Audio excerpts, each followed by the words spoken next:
Hey guys, Matt Cobb coming to you with another daily devotion today. I'm picking back up in James chapter 2. We're going to do verses 14 through 19. And this is kind of the section that I call the show me faith. And we're going to get into, there's probably a little bit more than just this small passage that we're going to be talking about. But it's really where James starts saying that you've got to live out your faith. It's got to be seen in action. So let's read the passage and then we'll kind of unpack things just a little bit. So it says, "What good is it, my brothers, if someone says he has faith but does not have works? Can his faith save him? If a brother or sister is without clothes and lacks daily food, and one of you says to them, 'Go in peace, keep warm and eat well,' but you don't give them what the body needs, what good is it? In the same way, faith, if it doesn't have works, is dead by itself. But someone will say, 'You have faith and I have works.' Show me your faith without works, and I will show you faith from my works. You believe that God is one, you do well. The demons also believe, and they shudder." So James kind of turns this page, and he's been talking about faith and being doers of the word and not just hearers only. And so then he starts to kind of unpack his logical reasoning and kind of the premise of all of these things.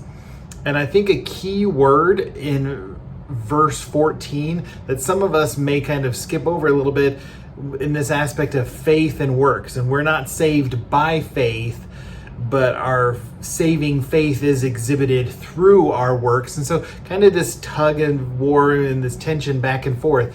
But in verse 14, he says, if someone says he has faith. So what James is trying to get at, and what Paul would probably agree with as well too, is that this person that's claiming to have faith is in word only. And it's not really sunk down into their heart and lived out. Because if you believe something at your core, you're going to live out in accordance with that. It's kind of the aspect of we can talk a good game, but if we don't live out what we're saying, then no one believes us. I've used this example, especially with youth a lot of times because they get a big kick out of it. When I say that I'm a marathon runner and they start laughing at me, which is understandable and it's okay because I'm using it as an illustrative purpose that clearly when you look at my body, when you look at my physique, you know that I am not a marathon runner. Why? Because the actions don't match up with the words. If I was a marathon runner, I wouldn't have extra weight. I probably wouldn't have a double chin. That's okay. Not everybody is meant to be a marathon runner.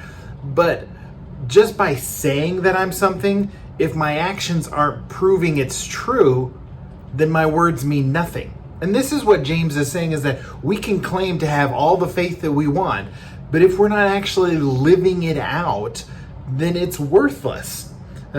He even goes so far as to say, can that faith save him? Because a saving faith, just like Paul talks about in Ephesians 2:8 and 9, is that we are saved by grace through faith. And it's the gift of God, not by works, so that no one can boast.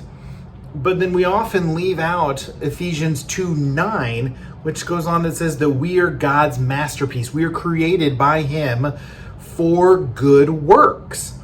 So once we are saved, once we have that faith and that grace imparted to us, then we're supposed to live out that faith through good works. And so, our genuine faith will manifest itself in actions that are consistent with the character of God. James just goes on then to even give another very practical example with food and clothing. It says that, you see somebody that doesn't have clothes, you see somebody that doesn't have food, and you say, oh, well, keep warm, be well fed, but you're not doing anything to help them in that process, then your words don't match up with your actions.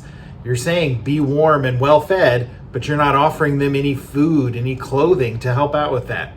And so then he kind of turns another page kind of with this hypothetical exchange with another person, this quote unquote someone.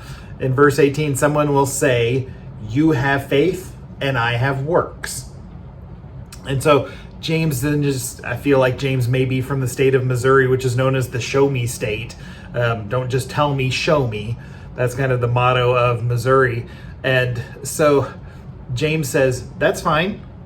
You show me your faith without works, and I'll show you my faith by my works. And I think a lot of times, I've used this example as well too. I have a chair right here. I'm going to back up just a little bit. I've got a lovely chair right here. Now, as I'm just standing up, I can talk about this chair and say, I have faith that this chair will hold me up. So I've said it, I have faith. But now, is that faith really proven until I take the opportunity to sit in the chair? You see, my actions prove that my faith is legitimate. That I have faith in this chair, so I sit down in it. I place all my weight in it and trust that it's going to hold me up. The same thing is true with God. We say we have faith in Him, then we have to live out His character. We have to be the salt and light to the world. So my final encouragement for you guys today is let your actions be in alignment with your words. So what you say, back it up with what you do. Live out your faith. All right, guys, have a great weekend. We'll catch you next week.